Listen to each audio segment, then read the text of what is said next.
That's wonderful. And who loves you? And who do you love? Wow.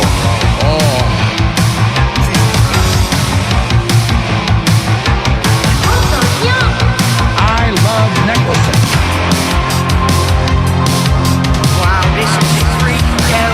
Oh, well, I'm dead.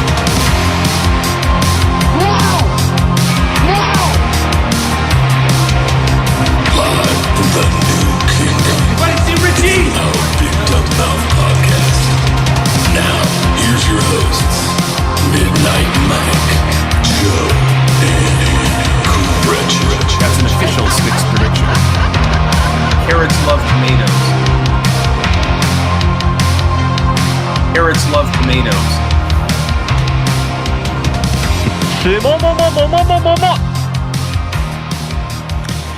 Hey everyone, welcome back to another fun-filled podcast adventure. Hooray. My name's Midnight Mike. Cratchit is over there. Yes, big time. I hate this place. Did Sticks say carrots love tomatoes? Meditations don't work. Yeah, Sticks Hexenhammer said carrots love tomatoes. Carrots love tomatoes. That's I weird. think it's the name of a cooking book. I think that's a cookbook. So Pizza doesn't need meat because it's so loaded with cheese. Is that another name of a cookbook? no, it's not. I think that's just his take on pizza, that he doesn't like meat on his pizza because it's so loaded with cheese. Pizza doesn't need meat because it's so loaded with cheese. What if he didn't put so much cheese on his pizza? Yeah, I like a cheese pizza, but I don't mind pepperoni sausage on there. Anything more than that, I'm not about that. Orangutans are cool. Well, first of all, it's orangutan, but, I don't know what the he's word talking right about. first there, Mr. Sticks. I don't know exactly what that says. All right. Apparently not, as he's mispronouncing orangutan. Boy, people, we have a packed show today. Last episode, I teased an article about. Here's the title of it. Iranian officials claim Israel used the occult and supernatural spirits during the 12-day war. And I was like, whoa. I said, whoa. And even Cratchit, I think you said whoa, didn't you? I said, woo. I can't tell if you said whoa or woo. But Woo. we were like, hold on. We're going to do this on Saturday. Whoa. Yeah, there's a whoa. Whoa. And I did not say whoa. I said woo. you said woo. Whoa. No, woo. Whoa. And that's exactly what we're going to do. I got that story. And once I started reading into that, I was like, oh, this is gonna open up a book of worms. And they're creeping and crawling everywhere around, and we're going to dive a little deeper into that, all the occult practices and By the way, warfare. when did they come up with the branding of the 12-day war? That just sounds like some PR company got hired and they're trying to force that one. Well, the most recent one with our bombing of Iran, how many days was that? Was that like a 7-day war? Well, no, that's what they're referring to is the Iran, Israel, whatever. Is it that's just 12-day. So that's the 12-day war. because but they're trying to like mimic that a thing. the 6-day war back in. Right. So I think it's like a branding 6 day thing. was 60, 68 with Egypt and all the rest. Yeah. So you're right. They're just trying to, They're trying to brand it. Yeah. They couldn't have a 2-day war. Two? That's not even a war. A 2-day war is not even really a war. What about a 4-day war? I think the limit, it has to be at least 3. Maybe four? Then you can call it a war. And Of course, leads to the 5.6 war. oh, that's very. Don't believe the 5.6. So we're going to talk about that. I do have a longer video that I would like to play. It's like, I don't know, 15, 20 minutes, but I'd like to play at least a good chunk of it. And this is about that brand new 3-eye Atlas planetary body that's coming through our solar system. It's kind of like you remember the Anumamu, the Omama Mamu? They're a fierce people. That planetary body that wandered its way into our solar system back in 2017. Yep. Well, this one is brand new. It's bigger. It's badder. And isn't it also the same astronomer who's calling this one out that he called out the Anumamu? well, back in 2017, it was Avi Loeb. This time, Avi Loeb is back in a big way, calling out some interesting things about this. But also, Avi's not wrong. Other astronomers are also saying, if we do the calculations, the way this thing is traveling, it is incredible. It does sound fairly improbable that this object is making such close passes to a number of planets. Either it's just a luck of the draw, or there are some maneuvers going on. So I'll play a bit of that. Once you hear the numbers, once you hear the numbers on this thing, you're like, whoa, those numbers, they're pretty interesting. Those are interesting numbers there. So whoa. It's Oumuamua, not Omanumanamu. No. Yama, yama, yama. Yanomamo were a fierce people. I was mainly thinking more of a yama, yama, yama. But Oh, the yama, yama, yama, yamas. Yes. Mm-hmm. Yeah. Where are my yama, yama, yamas? it's under your police academy list.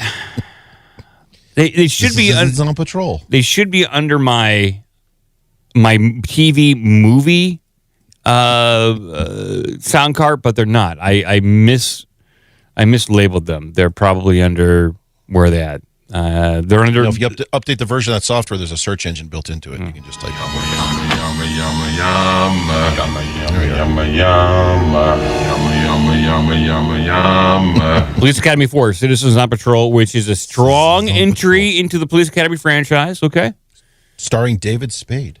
I don't know if it was starring him. It was still starring Steve Guttenberg at the time. Top billing David Spade. I believe it was Steve Guttenberg's last appearance in the Police Academy franchise before he dipped off and really found a lot of success with Three Men and a Baby. He was also riding high off of Short Circuit and Cocoon 2. He didn't really need Police Academy anymore at that point in time. And that's right. He wasn't in Short Circuit 2, was he? No. They got the other guy. They got that guy who... Fisher Stevens, who was in blackface the entire time? Yes. He pretended to be Indian, but he's not. Looking back on it, he was just horrifically racist during the entire movie. Mm-hmm. But it was fun. I have people like that, It was the 80s. You could get away with it. All right, people. Enough preamble. Let us get into some serious news.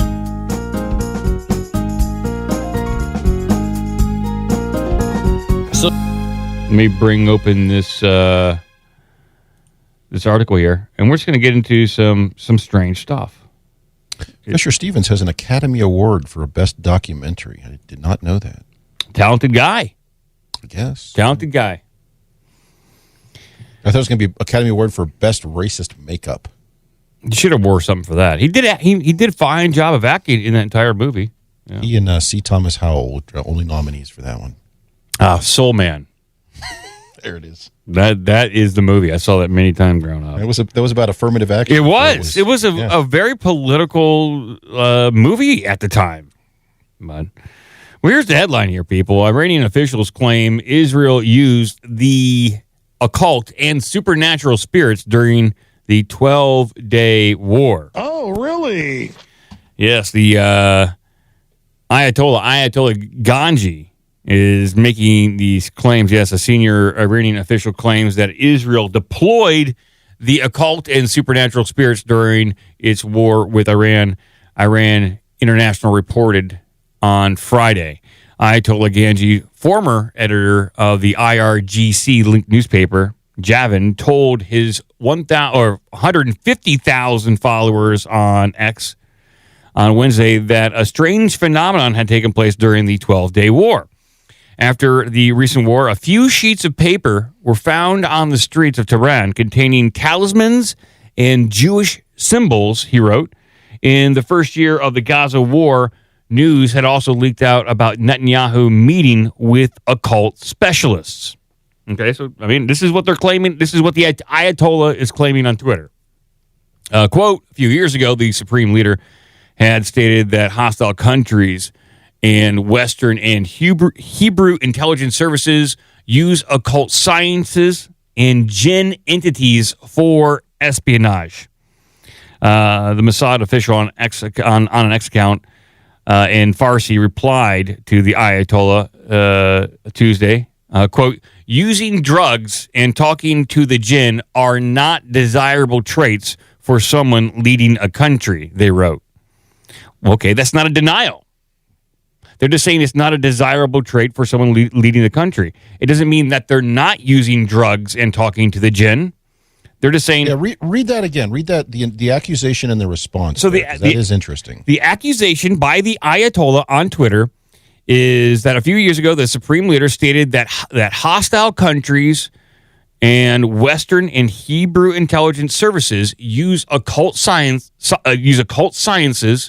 and jinn entities for espionage. And in response to that accusation online, a Mossad official wrote back, using drugs and talking to the jinn are not desirable traits for someone leading a country. You're right. That is very much not a It's denial. not a denial at all. In fact, and they're why saying... did they bring up the leading a country bit? Why are they even throwing in using drugs? Like, they're saying that you have to take drugs in order to interact with the jinn. And by the way, our leaders aren't going to be doing that. That's what the grunts and the psy-ops people are for. Not unless they're talking more like DMT. That's what I'm talking about. Yeah, they're using DMT to talk to these jinn. And so this is not a denial. In fact, this is I think a confirmation that the Netanyahu and Trump aren't taking DMT to talk to jinn. That's left up to a special operation, a special unit to do that. The DMT unit. Those goat guys, the goat viewers. The men who stare at goats. Yes. The remote viewers, Project Stargate, people like that. Well, while the Gadban, Israel's political advisor to the permanent representative of Israel to the United Nations, reposted the Mossad's response on X with a caption in Farsi, Jinn everywhere, with a ghost emoji at the end. I think trying to make light of what the Mossad agent is, but as we I think, reasoned that the Mossad agent was basically confirming that someone is talking to the jinn. And this guy is saying, yes, jinn everywhere. The jinn are also said to have the capacity for assuming different forms and exercising extraordinary powers. They were first mentioned in the Quran and are conceptualized in Islam as creatures parallel to human beings who are capable of choosing between good and evil and must thus face eventual salvation or damnation. And this was all posted and written about here on the Jerusalem Post, which is an incredible article. I think they probably, they wrote it as a throwaway. They didn't, expect it to really gain too much traction. Maybe it has. Well, Jerusalem Post is also the one that likes to come up with strange methods of measuring things. Oh, really? Okay. Well, yeah. I'm a big fan of what they do there. Yeah, I really am. There's one of the authors there is the one who's always like, how many buses, whales, Ryan Reynolds, raccoons, that planetary object that's coming through our solar system, how many Ryan Reynolds is that? And maybe we'll be able to discuss that later. Let's find out. Yeah, I'm going to look that up. Well, this article led me to this book, a book that I have not decided to peruse or look through for quite a while. It's called The Vengeful Djinn. It is chock full of history of the jinn, stories, and information about this spirit or paranormal entity. And so I'm going to go through a little bit. I read through a good chunk of it, picked out some little bits and pieces here and there, and then we're going to go into more speculation about what may have happened during this most recent dust-up with Iran and between the United States and Israel and Iran. So here, we'll do like a little background here. By the way, when we get to that asteroid story, they did it again. They did it, the Jerusalem measurement Post? stuff. Okay, good. So I will just Good. put that aside when we get there. Yeah, put that in the fun pack. That's I'm glad they didn't lose touch with what made them who they are. Interesting ways to measuring things. So, according to Islamic tradition, the jinn, which is what Iran accused Israel of using against them, the jinn were created from smokeless fire, a phrase interpreted by some to mean plasma-like or energetic substances, a fourth state of matter that is not solid, it's not liquid or gas. So that's what some people interpret the smokeless fire to mean. The creation of the jinn preceded the creation of humans, who were made from clay. And the mention of the jinn goes back in many different ancient texts. From ancient Persian lore, they were called the Janni, and they were associated or called the gods of pleasure and pain. Pleasure meaning gold and food, pain meaning disease and madness. So there are many different accounts of these entities all across Persian tradition. In Christianity, the concept is closely linked to fallen angel. We're talking about Lucifer and his buddies. They bear a similarity to some of what is mentioned in Islamic texts, but there is differences in origin. But we'll focus not necessarily on the fallen angel aspect, but more specifically the jinn here. So when it comes to like ancient habitat or domains of the jinn, well, it's believed that the jinn lived in deserts, caves, ruins, graveyards, any kind of spooky place or environment. That's where you can find the jinn. Isolated places that are far away from human civilization. The jinn, they have a lot of animosity towards humans. That's why this book is titled The Vengeful Djinn. Not the nice, amicable jinn. They're vengeful. They don't want to be close to humans. They have animosity, like I said. So when it comes to like the theological tensions between the jinn and humanity and God, while created by God and mentioned in sacred text, jinn existed in a moral gray area. Some are obedient and pious and do all the biddings of God, while others seem to be hostile and rebellious. You can make that parallel to the angels, but we're not focusing on that when it comes to the angels. The origin story involves a deep grudge against humanity rooted in their loss of dominion over Earth and God's favor towards Adam and the humans. So basically, it's like a what about me situation. We, the humans and Adam, were God's new favorite toy, and the jinns kind of felt left out a little bit. And so why all this animosity between us? Like, it can't be just jealousy, right? What did humans do that would cause such animosity between us and the jinn? Well, we got to go back to King Solomon. Okay, Cretchen? Let's go on back to King Solomon. You know about that guy? Well, King Solomon... Like splitting things in two. King Solomon, referred to as a prophet in Islam and a king of Judaism, is central to several Jewish mystical traditions involving the jinn. Books describe how Solomon was believed to have control over the jinn using a magical ring or seal of Solomon in order to control the jinn. And in these stories, Solomon compelled the jinn to build a temple of Jerusalem and perform tasks for the benefit of the kingdom. And I would suspect at that point, you could call King Solomon basically enslaved the jinn. If you're compelling an entity or anybody to do something probably against their will, that's pretty much enslavement, I would imagine. Because of this, the jinn reportedly harbored a deep grudge against humans, even though it was just King Solomon doing this. I don't know why we all got to take the blame for what one king did, but that's how it works, especially because of the historical enslavement by Solomon, which plays a large role in their vengeful nature against all humans. So they're not splitting hairs here, people. Since King Solomon did this, we're all on the hook for what he did back then. So let me take a sip of water. I'll continue. Any questions so far, Correction, about the Djinn? I'm trying to give a once-over before we get to modern-day occult warfare. It is interesting you mentioned the ring. There's a painting of Solomon, and he's got a very prominent ring on his finger. So Really? Yeah. I see you have a picture up right now of, is that Shaquille O'Neal as the genie? Yes, that's Shaquille O'Neal, you racist. So. Will Smith. Isn't, yes, Will Smith, you're right.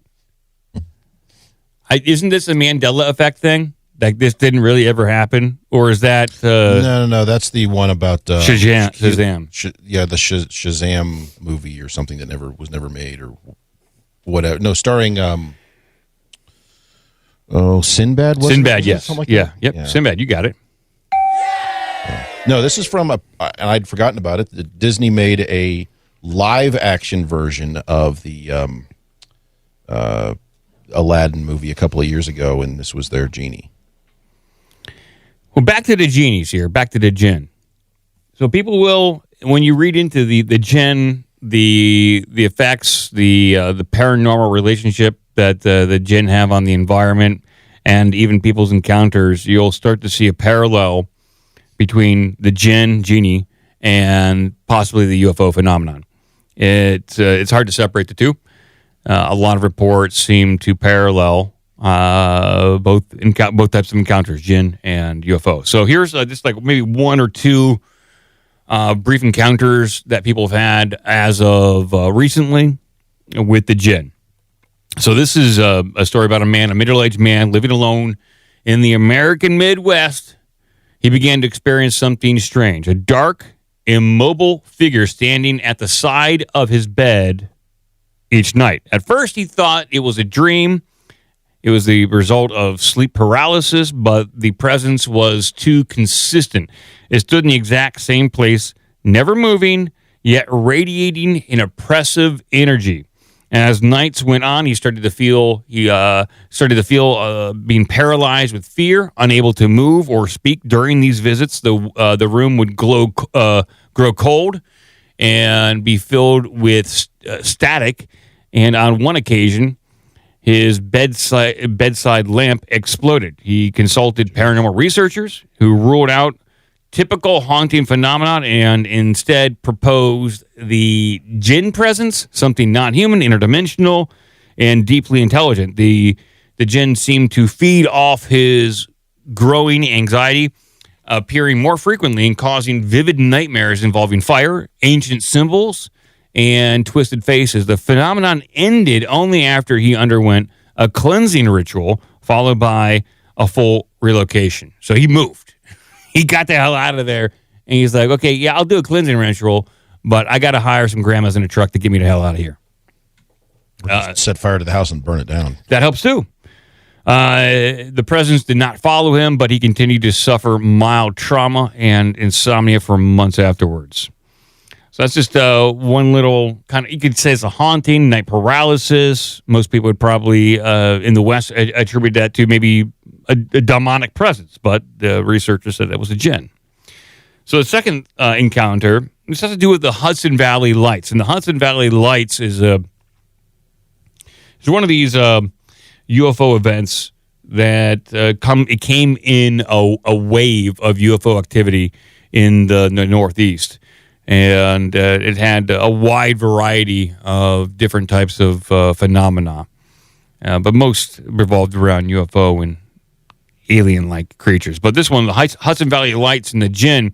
So the Hudson Valley, New York, has long been associated with UFO flaps, missing time, and ghost-like phenomenon.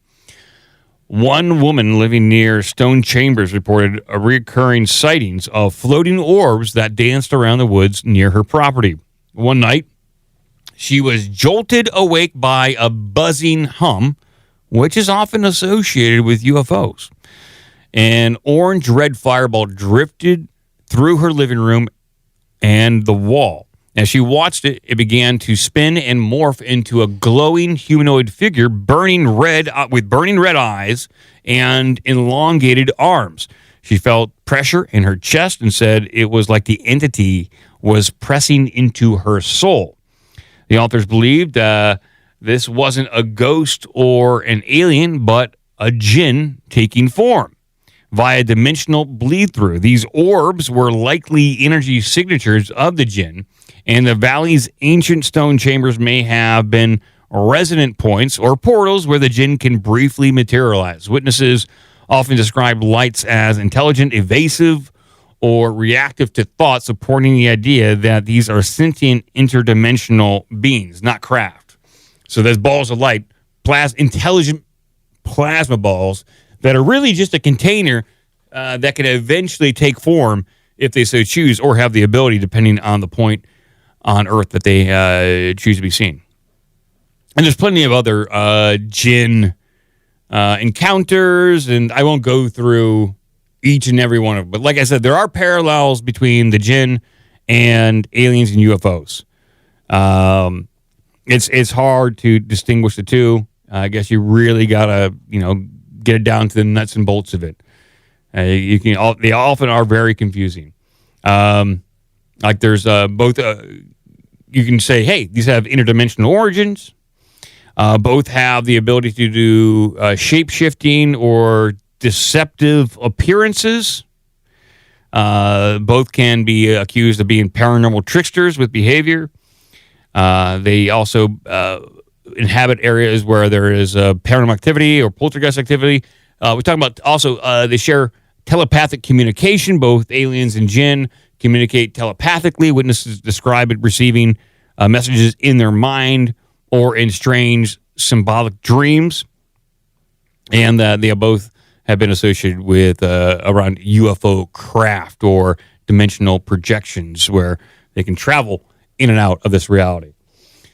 So this all comes down. Now we have to wind back. We have to wind back to this original accusation that the Iranian officials claim Israel is using the occult and supernatural spirits during the 12-day war. Okay? So how might this be done? How might Israel be using the djinn as a weapon? Well, let's just ask, and we'll find out. So, how do you use this? How would you deploy the djinn in warfare? So, you could use the djinn as precision-like strike agents directed to cause confusion or hallucination or fear among your enemy commanders.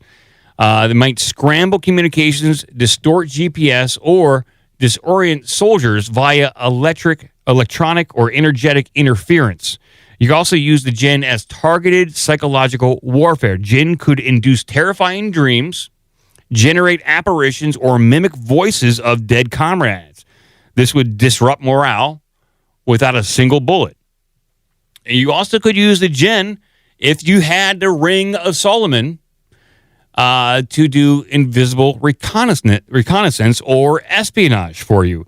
Deploying the djinn to infiltrate enemy bunkers, shelters, or planning rooms would be very helpful. You could use them to pass through walls undetected, relay information via some sort of ritual summoner or like psychic embedded some personnel within the military. And also you could use energetic distortions and witchcraft effects. Reports of malfunctioning equipment, misfired artillery, or phantom sounds could be djinn interference.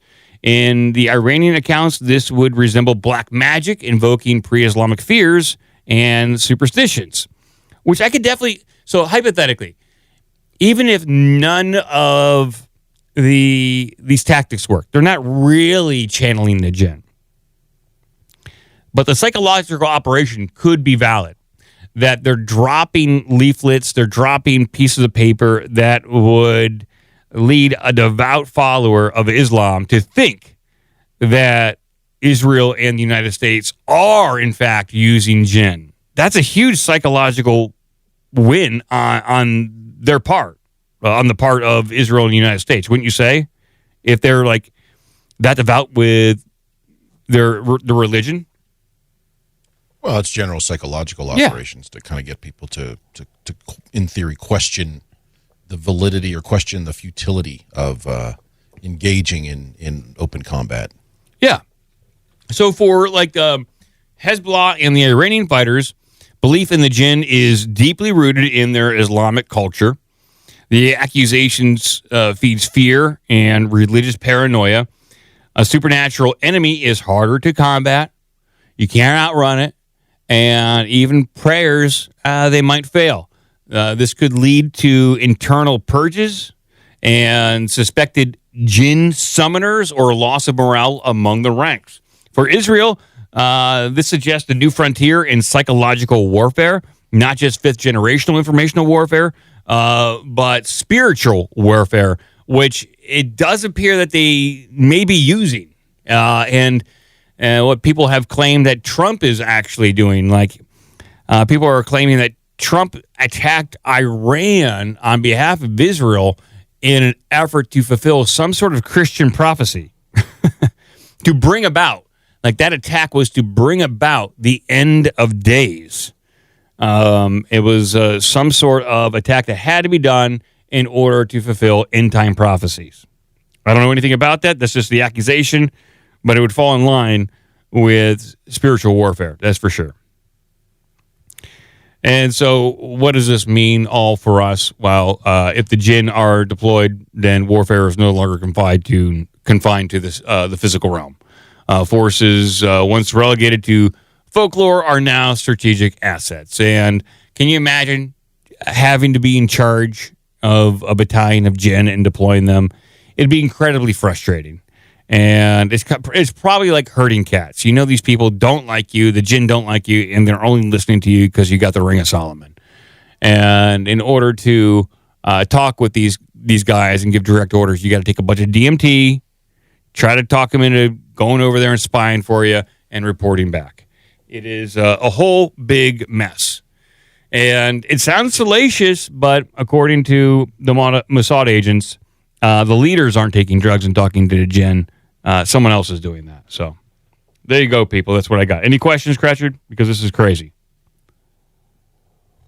Would this be based on the accusation and the timing, is this the first time the jinn would have been used in warfare, or is this just another weapon that Israel or others have deployed at various times, and it's just coming out now? I think it's coming out now. I think because it seems to me if you had the Ring of Solomon from 2,000 years ago, you'd be using these throughout history. I would agree. This is probably an old, tried and true tactic, and that maybe it was used initially in the 6-Day War, and those guys were like, "How did we get beaten 6 days? What the hell happened here?" And then they started talking amongst themselves, and like, "Aha! It had to be the jinn. It had to be the jinn. There's no way we could get beaten 6 days, but you did." And so, yeah, I will look into it a little bit more to see if there's been more accusations of historical uses of the jinn by nation states against their enemies. I guess it would be Israel using this stuff if they do have the ring. So well, but I mean potentially, but wouldn't there be others doing similar things? Yeah, it might not be the jinn, but could we deploy our own poltergeists into enemy territory, or even induce alien abductions in some way, something like that? I mean, I know Alex Jones is famous for saying dropping the gay bomb, but that's a psychological tactic to release upon an enemy army, is to make them all gay. That's right. It's not supernatural. It's not fantastical like the jinn, but it's a psychological tactic all the same. Probably pretty effective, too. The mechanics of that one, but all right, maybe. Probably very effective. By the way, I'm gay. Whether it's they all just jump on the pile? Yeah. Yeah, I'm gay. I was told I'm gay. Yes. Or they all just start rushing towards the cockpit. Right? Yeah. So there is your occult sciences in modern day warfare. Mostly these Djinn would be used as spies in psychological warfare operations. Okay, they're not there. They're not out there on the front lines holding an M4. Okay, not that we know of. But we're going to move on, and we're going to talk about some weird, strange objects coming through our solar system, if you believe in a solar system.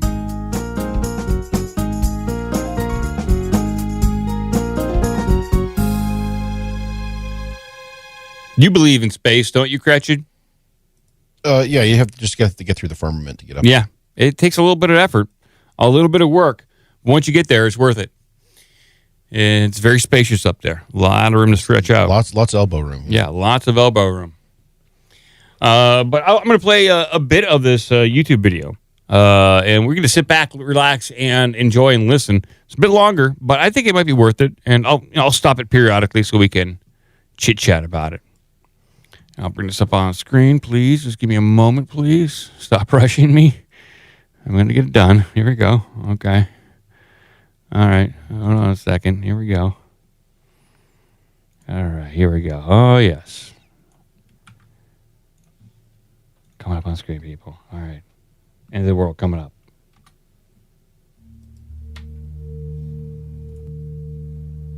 At risk of sounding repetitive, I must once again emphasize that 3i Atlas, regardless of what you might read in the mainstream media and from sources supported by mainstream science, is a very strange object. An object that still defies precise identification, even though the vast majority of astronomers believe that this object is a comet and not something exotic or perhaps artificial. And by the way, I happen to agree with this assessment. I think it's very likely that 3i Atlas is a comet based on what we know about it thus far. It needs to be emphasized that there are things about this object and its path through the solar system that is very strange indeed. For one thing, this object is taking what appears to be a tour of the solar system, making close approaches not to one planet, but actually 3. The odds of this happening purely by chance are at least 20,000 to 1. And if one considers that this interstellar object happens to be passing this close to several planets in our solar system, very shortly after the first discovered interstellar object, Oumuamua, made an even closer approach to Earth, the odds increase to 200,000 to 1 that all of this could have happened by random chance. These facts have not been lost on astronomers like Avi Loeb, who are not afraid to speculate about possible artificial origins. And in this case, Dr. Loeb, together with 2 co-authors, have published a paper speculating as to what might happen if 3i Atlas were in fact a camouflaged artificial object of some kind. A mothership, perhaps, or perhaps something a little bit more sinister, consistent with the so-called dark forest hypothesis that proposes that our cosmic neighborhood is a dangerous place filled with intelligent civilizations that are hostile and silent to avoid detection by potential predators. And if this is the case, when 3i Atlas passes behind the sun and out of sight, it is possible that it may change its course. And instead of making its way out of the solar system to make a close approach with Jupiter, we may find that this object emerges from the sun's glare to pass into close orbit over our own planet, or more terrifyingly, on a collision course with an intention to annihilate our species once and for all. It's bad. We're going to do it all. And so as you can see, he's setting up like this is bad. This is bad news. Bad things are going to happen. He goes deeper into why this is possibly very concerning. But he did mention, everything it's looking like, so the original projection for this thing, like this thing was going to shoot out of our be on a trajectory to shoot out of our solar system sometime in late December. It would have been passing by the sun and then be on a trajectory to We say goodbye. Thanks for coming by, but you got to leave. But if it makes a turn, then we might be in some deep crap. And we'll play a little bit more of this. Well, and not just the turning, but the change in velocity. Yes, change in velocity. And we won't be able to see it because it's behind the sun. This is a classic tactic. They use this tactic in Star Trek IV, The Voyage Home, to travel back in time. They accelerated up, rotated behind the sun, broke the speed of light, and traveled back in time to get some humpback whales. And we'll continue on here. I doubt that this thing is doing that, but we don't know. How do you know? Maybe they need whales. Now, before I start reading Dr. Loeb's article to you about this topic, I'd also like to address the folks who think that I have finally lost my mind and I'm starting to engage in scaremongering and sensationalism. Before you come to those sorts of conclusions, let me share a conversation that I had with a truly unbiased source, Elon Musk's Grok 3 artificial intelligence. So I asked Grok last night the following question.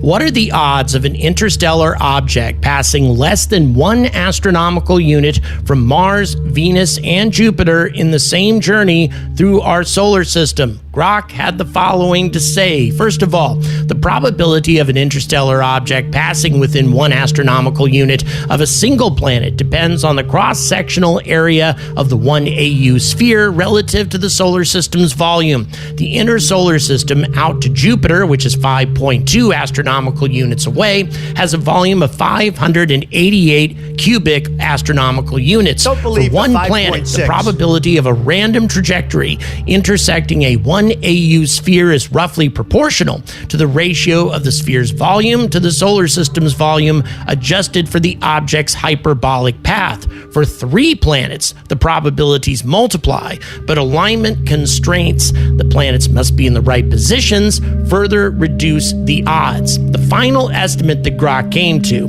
combining these factors, the odds of an interstellar object passing within 1 AU of Mars, Venus, and Jupiter in a single journey are extremely low, likely on the order of 1 in 10 million to 1 in 1 billion per passage. Over a century, with 10 to 100 interstellar objects passing through, the cumulative probability remains low, perhaps 1 in 100,000 to 1 in 10 million. And so that's what Grok came up with. But it turns out that this guy, he's pretty intelligent. He went back and checked the math. He also had other people check the math, too, when it came to the probability of this. And Grok was pretty right on that the probabilities of this thing just happening to meander past 3 planetary bodies so closely is in that neighborhood, which is, I guess, extremely unlikely. And I'm out. There's like 15 more minutes. I'm not going to play the other 15 more minutes. I'll post the link in the podcast description so you guys can listen on your own. But it all comes down to this. This object is passing so close to some of these planets where it is possible for chemical rockets. So if chemical rockets were launched from this object, they could reach those planets. So you could release probes because of its trajectory, because of its velocity.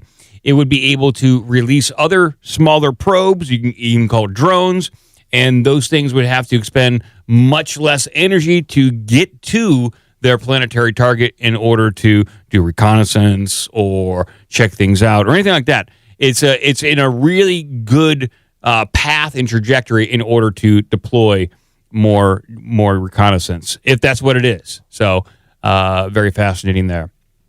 And so this guy, he's guarded in his ideas, but I like his hypothesis or his thought process here. It's fascinating and scary at the same time too, because this all culminates at the end of December. And the troubling thing about this, like hypothetically, this is what he gets to at the end.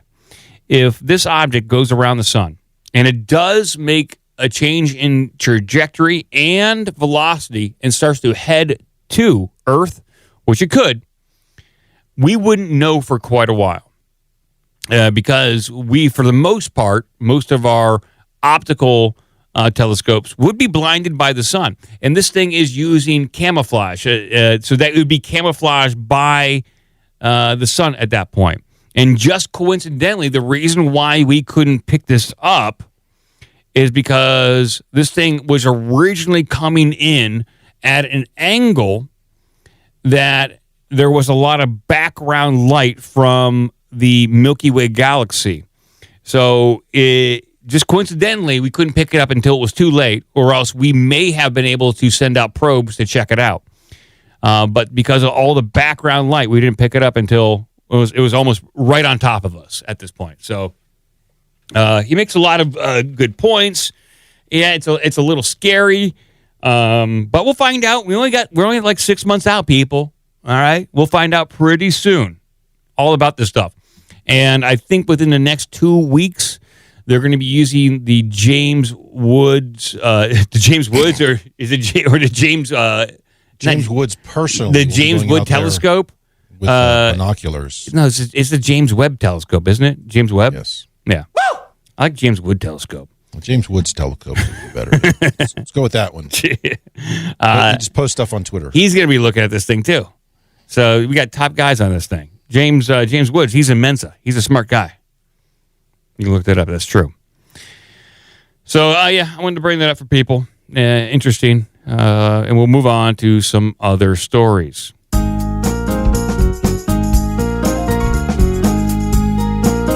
don't know about this. Well, let's stay with asteroids real quick because I have an asteroid story. Yeah, and you got the calculation here. Well, so after reading about, I think this is a different one than what we were just discussing there, but it's another asteroid coming through that has a very unique unit of measurement. Okay. No, yeah, this is big. This is big time. There is an asteroid the size of 145 Elmos to fly past Earth on Tuesday, July 15th. Oh, really? So it flew past 145. Yeah, already missed us, but it was, you look up, you saw Elmo up there. That's why Elmo's Twitter account got hacked. Oh, I see. Yes. This asteroid flew by and hacked the Twitter account and became anti-Semitic. Okay. Yes, the asteroid 2025 MA90 flew past Earth on Tuesday, July 15th. It was estimated at 88.8 meters, and that comes out to about 145 Elmos, thanks to the measurement taken by Drew Brees. The quarterback? I guess so. I guess that's what he does online. Keep reading. The asteroid the size of 145 Elmos is set to pass by Earth on Tuesday. According to the Center for Near-Earth Object Studies at NASA, the asteroid in question has been designated as MA90, meaning it was discovered and officially recorded this year. But thankfully, the large asteroid won't be coming too close to Earth, which is fortunate, as scientists working in the field of planetary defense have recently determined that asteroid deflection has more complications than previously thought. Well, what do you mean by that? That's not good. They're saying it's too difficult to do? That's not good. They're budget cuts. If they had more staff, they could jump right on it. That's very disconcerting for them to say. It's like, we looked into it. It's pretty hard to do, so we're not going to do it. NASA CNEOs estimates the asteroid diameter at being anywhere from 66 meters to 150 meters. Using the eyes on asteroid tool, we get a more conservative estimate of 88.8 meters. To put that in a more familiar metric, let's use the classic pop culture icon that has helped define the early childhoods of hundreds of millions of people around the world, Elmo. Yes. Uh-huh. Yes, the familiar red monster, the most famous Muppet of Sesame Street. We're measuring an asteroid with him. Is Elmo the most famous Muppet? I thought it was Grouch, Oscar the Grouch. Oscar the Groucho? Groucho Marx. I thought it was Groucho Marx, the guy who lives in the trash can. Didn't Elmo's hand puppet guy or voice or whatever go diddle some kids or something? Yeah, we don't like to talk about that. That doesn't help us measure asteroids, does it? So how big is Elmo exactly? Well, there's no shortage of merchandise of this character of all varying sizes, but how tall is the character in the Sesame Street TV show? No official size has ever been given by its creators. However, diving deep into the history of the character, we at the Jerusalem Post were able to find a special. In 2011, there's a guest appearance by Drew Brees, the quarterback Drew Brees, for the NFL team, the New Orleans Saints. And so, they can measure how tall they know how tall Drew Brees is. And in this Word of the Day segment, there was a character. There were the characters and viewers learn about a new word. Breeze demonstrates the word measure and proceeds to measure Elmo's height, which clocked in at 24 inches. With that in mind, the asteroid is MA90 is around the size of 145 Elmos going, if we're going by Drew Brees' measurement height. And I don't see why we shouldn't. This is legitimate at this point. This is canon. This is official, people. Okay, we solved it. We got there. Oh, boy. They talk about how we're supposed to deflect asteroids, and it's not good. Let's see.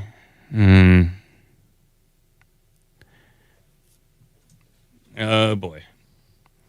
So, what it says about asteroid deflection at the end here, rather than just deflecting the asteroid, the dart impact ejected several boulders out of the main body. These ejections added more force to the impact, almost as much as the dart impact itself. This means that the actual success of asteroid deflection is harder to predict, so humanity is still has a way to go before making themselves safe from asteroids. Oh, really? So what they're saying is you need to shoot bigger missiles. We need bigger missiles and more of them. We got to shoot more and faster. More, faster, better is what we need. So, in the meantime, if you did want to, while we're still talking about asteroids, if you want to, and asteroid deflection, drop kick the image feed there. We do have a nice photo of the James Woods telescope doing its thing. Oh, there's James Wood right there. Yeah, with the pair of binoculars, looking at the Milky Way, I believe, or some sort of planetary. He's just generally keeping an eye on things for us. He's out there in space, although it looks like he doesn't have his faceplate down on his spacesuit. So James Woods doesn't need a faceplate. He has depressurized, and he only has seconds to live, but he is keeping watch. But his hair looks great. He does look good. And by the way, what he's done in his recent years of retirement, he now goes up into orbit and keeps an eye on things for us. Well, yeah, he's retired. He's got to have something to do to keep him busy because he's not building his house. I don't think he's got his permit yet to build his house in California. So not many people have gotten their permits to rebuild in California yet, is the word on the street. They're log jammed. If you're interested, here's the alternate version where he's much more relaxed. I do that. Oh, okay. I like he has a lawn chair up in orbit, and he certainly is relaxed. It'd be nice if he had a nice, cool lemonade on the side that he could reach down and drink while he searched for asteroids in the sky. That'd be nice for James Wood. Wouldn't that be a space lemonade? Yeah, it would be a space lemonade, yeah. See if you can make that happen while I queue up another article here. All right. just like the idea of the James Woods telescope.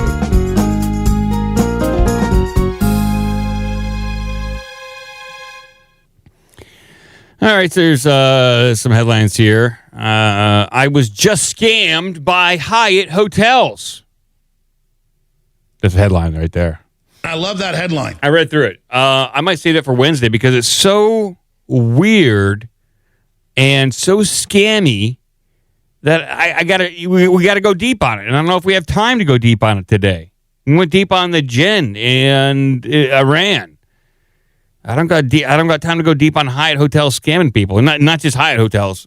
Pretty much all hotels, very scammy. If I scammed you, Cratchit, you stay in hotels all the time. I do, but I don't know if I got scammed by Hyatt. You're getting scammed. You just don't even know it yet. Because that's a good scam. Yeah, exactly. That's what they try to do, people. They're playing the long con. We're going to provide this business traveler with everything he's paid for years, and then when we have his trust, it has everything to do with smoke detectors. Okay. Are they watching us through the smoke detectors? Here's another headline. Here is I think it's Taika Waititi is set to direct a new Judge Dredd movie. Waititi. What's his name? Taika Waititi. Oh, Okay. well, he's doing a new Judge Dredd movie. I thought the previous one was pretty good. I was going to say, does it have what's his face? Carl Urban? Yeah. I don't think so. Although Carl Urban was the best Judge Dredd so far. Well, because Taika Waititi did the whatever that Thor movie was that had Carl Urban in it. So I'm wondering if they get Carl Urban back, I'm on board. I am. Yeah. Well, and so yeah, he did that. Taika Waititi did probably the best. There's like 6 Thor movies, but the best of them it had Jeff Goldblum in it, and they kind of had that oddball kind of style to it, and all the music was by the dude from Devo. Can't think of his name now. Mothersbaugh did all the music, so it was very interesting and well done. So hopefully they stay with that kind of style to it, and then that would be a fun Judge Dredd movie. Yeah. Well, hopefully, I mean, the previous one was amazing, and it's one of those movies I need to own. But when it comes to current events, there's one from the Council on Foreign Relations. Is China's military ready for war? Which is, it's not a fun article. And then there is I got a whole rundown from the Atlantic Council on 4 questions and expert answers on what is in the new U.S. cryptocurrency legislation, which I guess passed. So there's new regulations and rules around cryptocurrency, and the Atlantic Council wants to tell you all about it. Okay. And I'll play this one. Okay, this goes in line with what we're talking about. The Djinn. We're talking about the aliens, shapeshifters. We're talking about manipulation. We're talking about weird tactics used in espionage and warfare. And this little clip right here, I'm about ready to play for you, just kind of falls in line with current events and everything we talked about. Okay, so listen to this, people. I'm not messing around. Here it is. It's about Jeffrey Epstein. As I've spoken about recently, I saw him shapeshift into something else in front of my eyes. It looked like a sort of reptilian creature, like when I was in the bedroom when he took me there. And what I'm starting to realize is it was probably like an alien creature. And it's hard talking about this because a lot of people think it's crazy. And I would also think it was crazy. But unfortunately, I saw it. And also in New Mexico, I saw a UFO there, and then I woke up in a laboratory with people working on me, 6 people in hazmat suits, or I don't even know if there were people. Did you get drugged? And I don't actually know. They didn't allow any alcohol, drugs there, but they could have drugged me. So this woman, Juliet Brandt, claims she witnessed Jeffrey Epstein transform into a reptilian creature, then saw a UFO and was abducted by aliens. Now, very salacious. You could say that she just had traumatic experience, and this is her way of dealing with the abuse that she went through. Or she legitimately saw Jeffrey Epstein turn into something, and that's the way it is. Now, we know Jeffrey Epstein was very interested in the sciences. Not many people talk about that Zorro Ranch and all the weird stuff that was going out there, occult-related stuff. He was very interested in human cloning. He was interested in gene manipulation. He met with top scientists. It's also come out recently that Jeffrey Epstein was also very interested in gravity and possibly propulsion. So to have this story kind of on top of it, is this part of it? Like why this Jeffrey Epstein thing is so taboo to release any records on, that it's not just about the blackmail ring or the CIA financing money, but it goes deeper and darker than anybody can ever imagine. We're talking about lizard people. We're talking about reptilians, occult practices, and they can't leak any of this stuff out. None of this stuff can come out because it would totally shake the foundations of our belief system in this entire world, Christian. It is that important. Well, I mean, I know that is one of the theories that it ties into occult practices or all sorts of things that we just we're kind of vaguely aware of but don't want to discuss because it's going to break some brains. But there's also just the argument that it involves so many, what do you call it, powerful people or whatnot. The goblin.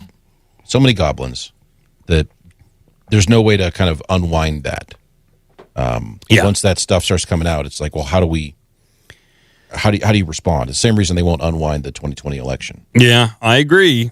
But I also like the reptile thing too. All right. And you'd imagine if they wanted this thing to go away, they'd have to offer up some sacrificial lamb. But they're not. Well, I keep wondering if that is going to be the play, because now you have Trump talking about, well, I'm going to have people go back and look at this stuff and see what we can release. Legitimate information. They just said, first of all, there wasn't anything there. Don't worry about it. Case closed. Time to move on. And then they come back like, well, we'll release stuff if we can. And so to your point, are they going to have to come up with a couple of scapegoats? Most likely some people who have recently died. Yeah. Me, Hulk Hogan. Nope, he's still around. All right.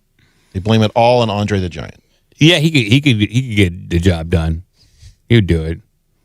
I will be the last one. Maybe he was. I don't know. But. I still wanted to play that little clip right there. It's interesting. Falls right in line with what we love and to talk about here. There's another headline. By the way, if you want to roll the image feed there, I did fix the James Woods thing. So. Oh, there it is. James Wood surveying the universe with a nice cold ice. Was it the lemonade with ice on his lawn chair with a clipboard and binoculars? And it does look like he has a fully pressurized suit now. So that's good. He's got his face shield on. That's good. We don't want James... Fix the whole thing. So there you go. We don't want James Wood to die up there while he's on reconnaissance. He's the best we got. That is a refreshing glass of lemonade. Yeah. I also have... this is what we do with AI. There's really nothing better. This is what we got. It's fun. And I was telling Sam this the other week when we were hanging out and doing doom scrolling. I was like, it's not going to get better than this for right now, because this is the time before AI starts to become evil and to turn on us. Right now, it's kind of fun and friendly. You can do goofy stuff with it, and it can. There's some gratification to quickly generate these images to make people laugh. And so we're in the period right now of the next year or two where it's still fun and productive when it comes to what you want to do before it turns against you and starts to try to enslave you. So enjoy these times, people. Good. It's biding its time to gain our trust. Mm-hmm.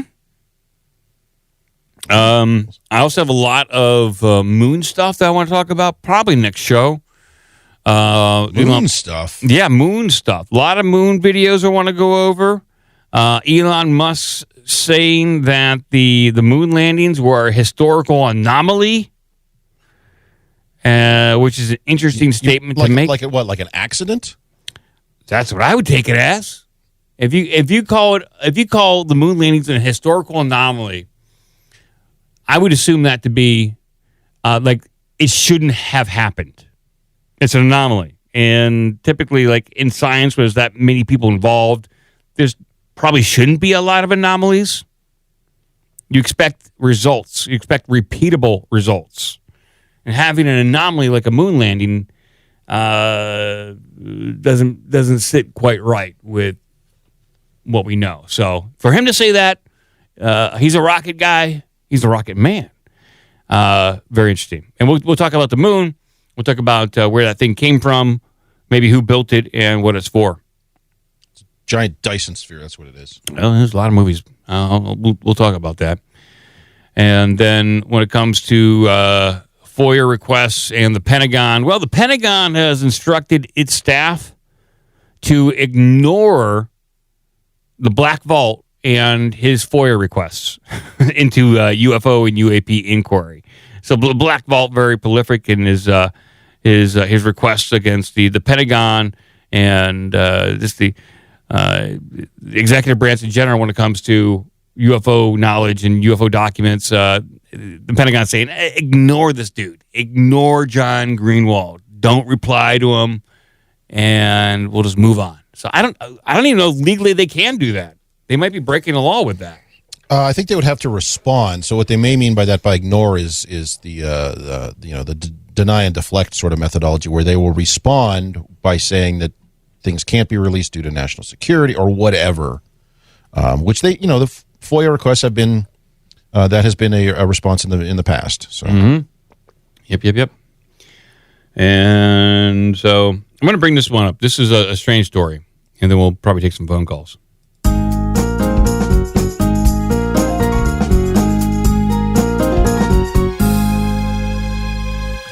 As we covered, and a lot of people in the world of rock covered months ago, that altercation on stage during Jane's Addiction's last show. They're on a tour. They got the band back together. They're supposed to go out there and make a bunch of money together. And Perry Farrell freaked out. Perry Farrell, lead singer, went over to Dave Navarro, the guitar player, and kind of grabbed him by the scruff of his neck and tried to hit him. Dave Navarro, ducked a punch, and then a guitar tech came out and kind of broke it up, and Perry Farrell stormed off, and there was this whole online back and forth. Perry Farrell basically said, I've been sick, I couldn't sing, I can't hear anything up there, Dave's guitar is too loud. Perry Farrell was blaming everyone but himself for the situation. Tour canceled, no one makes money. Well, there is a new piece of news here. Jane's Addiction frontman Perry Farrell fires back after Dave Navarro sued him over violent onstage attack. So apparently Dave Navarro was like, I'm suing you, Perry. You cost us a lot of money. And Perry Farrell says, I sue you now. So that's what's happening. Sue everybody. Then he'll file a FOIA request. Yes. Well, then deny it. Just ignore it. So on Wednesday, guitarist Dave Navarro, along with bandmates Eric Avery and Stephen Perkins, filed a $10 million lawsuit against frontman Perry Farrell, accusing him of assault and battery after an onstage altercation in September 2024. The same day, Farrell filed a countersuit alleging a years-long bullying campaign against him by the other band members. So I don't know if I believe that. It seemed like Perry Farrell would rule that band with an iron fist. That's just my assessment of Perry at this point. The singer claimed that he was blindsided by the other members' decision to cancel the remaining 15 shows of the tour and break up following the 2024 incident. You were blindsided after the way you acted on stage and tried to hit Dave Navarro, pretty little Dave Navarro? How could that? It's not anything to be blindsided about. It's expected. Perry Farrell claimed Navarro, Avery, and Perkins are to blame for the escalating tensions and violence that erupted during the band's tour. Navarro, Avery, and Perkins apparently decided the lawsuit stated that Jane's Addiction's decades of success should be jettisoned in pursuit of a years-long bullying campaign against Farrell involving harassing him on stage during performances, including, among other tactics, trying to undermine him by playing their instruments at high volume so they could not hear him, so he could not hear himself sing. Isn't that a fault of the monitor engineer? Yes. It's bullshit. Adjust your stage monitors, adjust your in-ear monitor. Exactly, Cretched. Most of these big acts now, I believe, are using in-ear monitors. Mm-hmm. They all are. You can't hear anything up there. I would say it's a historical anomaly anymore if you're using traditional monitors on stage. If you're not, a lot of bands actually use both. They'll still have some up at the front. Yeah, I agree. And so to blame Navarro and the rest of the bands for the music being too loud in the monitor. It's the monitor mix guy. It's the mix guy. Whoever is mixing your monitors, you blame him. Fight him. Punch him. Maybe Dave Navarro was doing that too. Oh, he was going over there and twisting some knobs. And he was riding the faders and playing lead guitar. Yeah, and he turned the knobs, and he couldn't turn them back. You know, I'm gonna get off by cranking your knob just a little beyond the breaking point. He broke it off, and he couldn't ever turn it down. So Perry Farrell freaked out and had to punch people.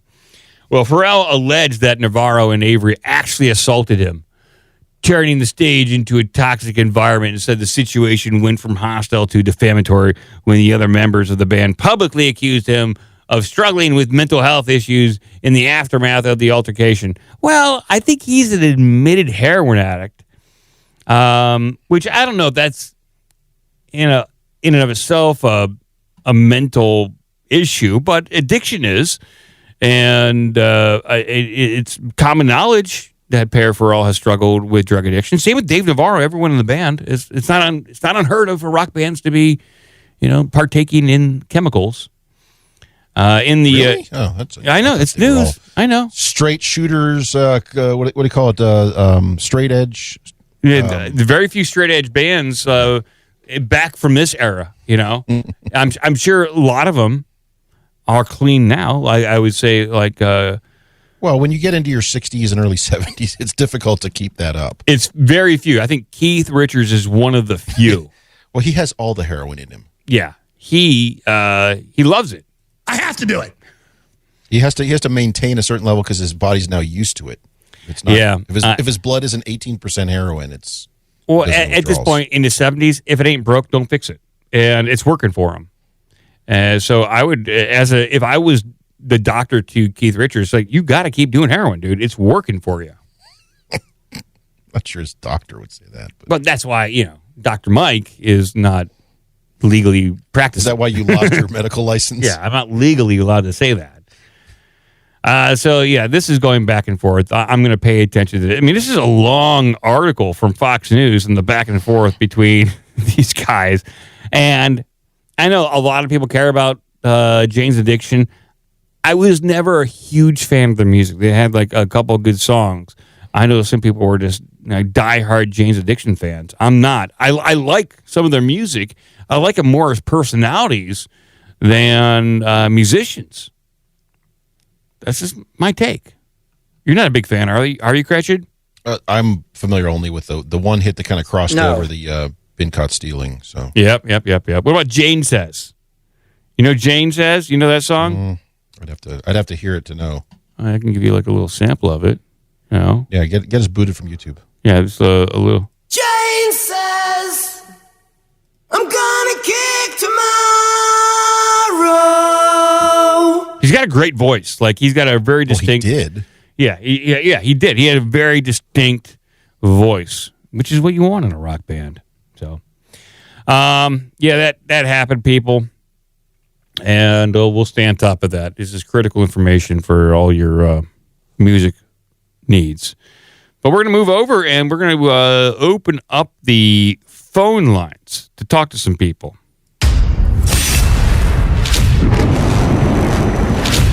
Let's go ahead and take the phone calls. Yes, we're going to open up the phones right here. We're going to talk to some people. Okay, yes. And you can call in. You can be one of the few, to call into the OBDM show. All you got to do is pick up your phone and use it. And call in to the number 5136. Oh, I'm sorry. Hold on. Here we go. Caller, you're on the air. Yeah, hey, guys. Hey, Stan. What's going on, buddy? Well, trying to navigate all this nonsense with Trump and Epstein and all that. So my take, Epstein's still alive. Okay. Real quick, is he a reptile or not? With all the satanic and demonic practices, I don't think he's a full-on lizard person, but he may have been able to have one enter his body for a time period. Okay, I'm with you. Sure. Yep. Let's see. So next, Ghislaine Maxwell with her dad and everything with the Mossad and all that kind of stuff. I think that's getting to be more of a distraction for the next kind of level of where they're going to take this. You know, is she gonna testify? Is she gonna name names? You know, one of the big problems here is that fact that they say that there's no client list. There's no well, if there's victims, then they obviously have perpetrators, and they're protecting those perpetrators. So that's the biggest problem. And whether or not Trump is involved in this, I've heard it across the board. Trump's not involved. Trump was totally involved. Regardless, there's too many people, too many intelligence agencies. We don't know what's happening, so they don't want to reveal all the nasty shit they've been doing for decades. Yeah, it's similar to the JFK files, and then all of a sudden, 65 years later, 70 years later, you say, "Oh, that's right. Oswald was involved with the CIA." I mean, come on, like we all knew that. Yeah. Yeah. So, would you say you are disappointed at this point in the actions of Trump, his administration? Are you how are you feeling about the administration at this point? I'm not shocked at all because I knew that there's so many people involved in this, but I think I kind of feel sad for Pam Bondi and Bongino, Kash Patel, for their inability to lie well.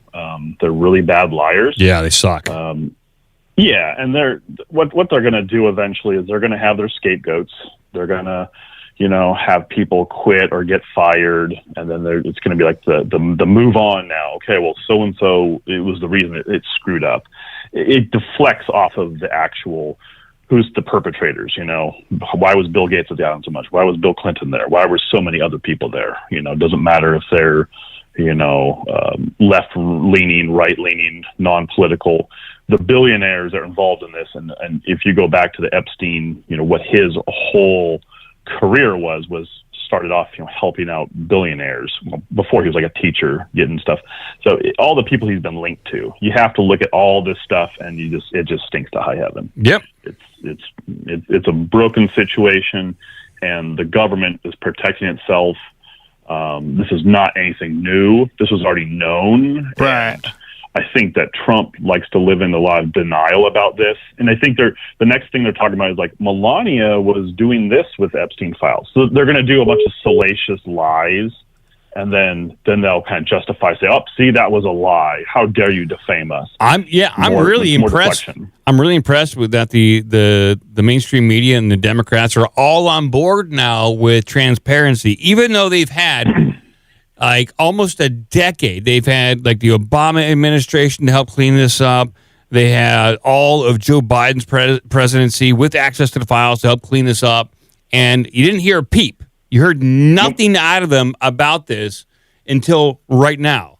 They're fair weather friends, and they don't really care about the victims or the larger implications of this. It's only a political tool, and they're scumbags. They are. It is, and part of this is to distract us from what else they're doing, which is, how much money they're stealing from us. It keeps people off the scent of what's going on there. Israel has been, with the recent attacks against Syria, and people go, "Well, who are the Druze? Why is Syria attacking the Druze?" None of this makes sense in a bigger context as far as if these people were actually legit and actually helpful and good people, or real people. It's kind of, I want to say it's like a play, but it's allowed to kind of go along. So Al-Jilani, former Al-Qaeda guy, keeps changing his name, keeps rebranding himself. Right. And then is why they get to attack Syria and even blow up parts of Damascus recently, because of, the Druze are being attacked. Before, when the Christians and the Alawites, those other ethnic groups were being attacked, Israel kind of like, okay, whatever, we're going to take over the Golan Heights and Mount Hermon and that kind of stuff. Now Israel's justifying, why they're doing this stuff, and obviously what the radicals, the Bedouin radicals, and all the other stuff that are in Syria, they're not the good guys either. Are there any good guys anywhere at this point? Who are the good guys? I don't even know at this point. The good guys are not in power. Oh, yeah. They're distributed in various different enclaves, and generally they don't have any power. So going to Russia, Ukraine. Russia is being allowed to continue to take over. So effectively they've taken over Lugansk. So they have 3 more provinces to take over, Zaporozhye, Donetsk, and Kherson. Look now, at Russia. What they're doing, Trump is allowing Russia, because he's been told to allow Russia to keep making gains, because this keeps the Russian military campaigns of attrition, warfare, and logistics to keep grinding, which keeps moving more. They're going to do a big deal of more drones to Ukraine. And Norway just signed some deal with the European Union to then $200 million to do power plants rebuilding for Ukraine. So it's a big money plan. It's just a big logistical. We're going to build back better. I haven't heard what they're going to do to build back better in Israel when they got all those Iranian bombs hitting them. And then there's still been explosions in Iran. People are still dying there, and still, even though there's a ceasefire. And I don't. I put in the thing, but Trump is the one who gave the war the 12-day war. He was the one that officially got to title it. So he did it, and that makes sense. He's a branding guy, so that would make sense. Yeah. So, but I'm sure that was not created by him specifically, but that was given to him to be able to say, you get the honors of, even though other think tank people do, because you're reading a lot of this think tank stuff too. Yes. The Atlantic Council and all these things.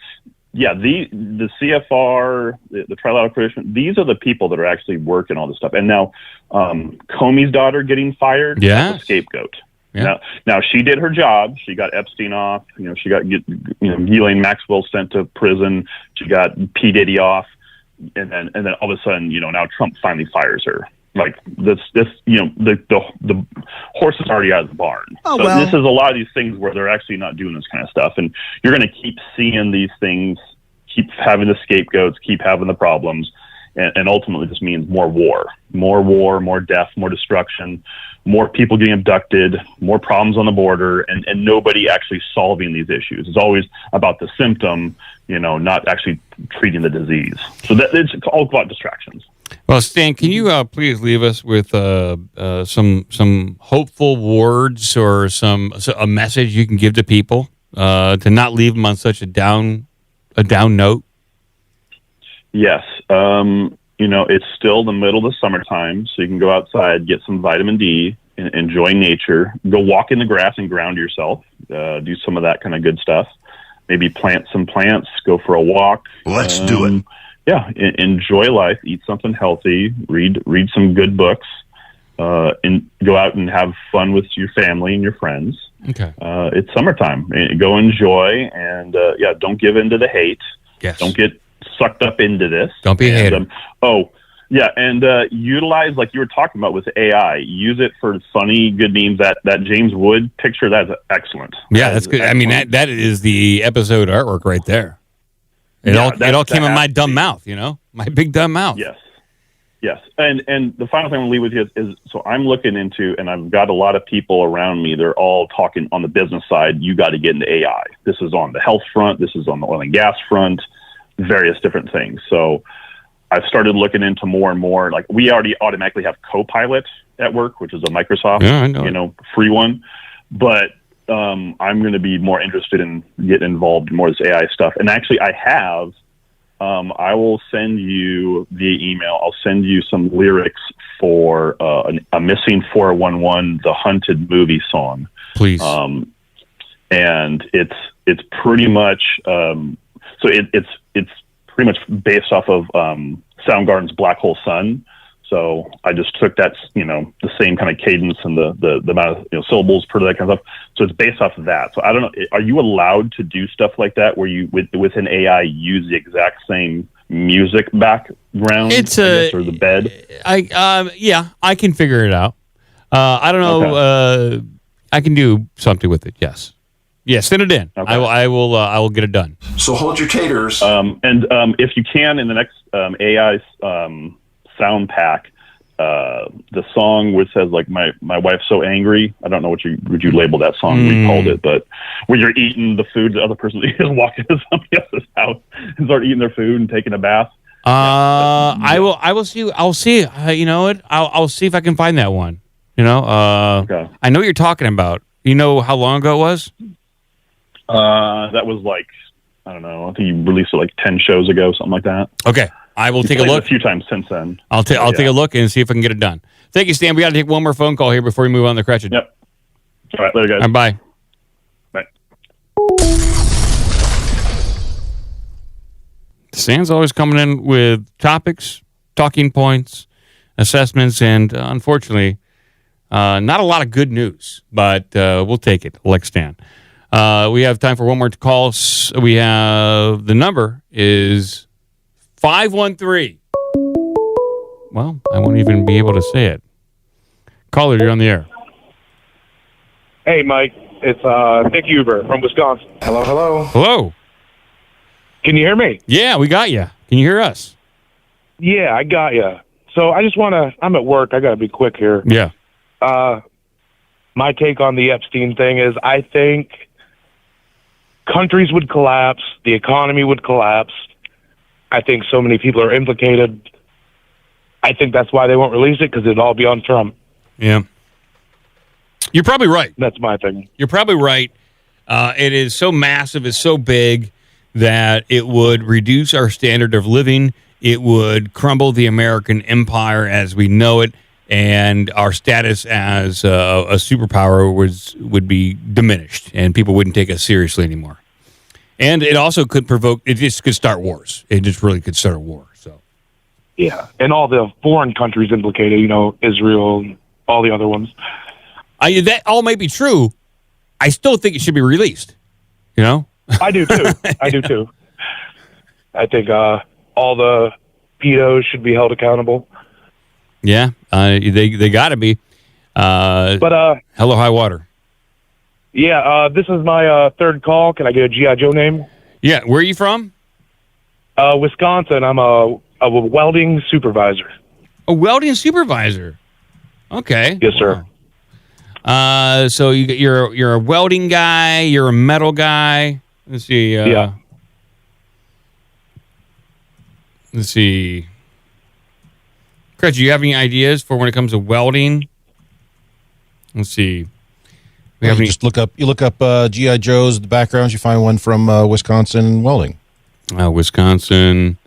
How about there's a G.I. Joe character called Heavy Metal. Fantastic. Heavy Metal. Let's do that. You are now Heavy Metal. Okay? All right, man. I love it. Well, thank you very much. Take care, man. Thanks for the call. Yep, you too. Bye. I was going to suggest you call him MIG-TIG, but that's probably doesn't appreciate that. Probably not, no. All right, we're moving over to Cretchen for all the fine news. So forgive my jubilant mood. That he did not sound very jubilant. No, he did not. Let me get my news image up here. Yeah, okay. All right. By the way, Stan says apparently it was a Goldilocks song in episode 1303. Okay, yeah. I'll take a look at that. Whoa! All right. Let's see. Where do we want to start today? We do have some AI related stories because there's a lot of that these days. Yeah, it's half of our world. Yeah. Let's bring. Well, I haven't seen him in the chat, but friend of the show, Charlie Robinson, talked about this. He doesn't like us anymore. He's moved on. Oh, okay. Well, then I won't talk about it. No. So Charlie was talking about, and this was maybe a year ago. I think it was last summer, maybe. He said when he was going to Japan, and they were going to do a very popular thing in Japan is these Mario Kart-style go-karting races around the city streets. Ah. And he was looking forward to that. Well, some people, here's the story. Some people in Japan, not such big fans of this, and have taken it upon themselves to try to stop it. Yeah, okay. Well, man irked by Japan go-kart noise arrested for attempted arson. This headline says it all. Yeah, a Japanese man enraged by the noise of go-karting by the noise of go-karting popular. I don't know what that means, but I guess the popularity of go-karting with foreign tourists was arrested Wednesday for trying to set fire to motor vehicles, according to the police and local media.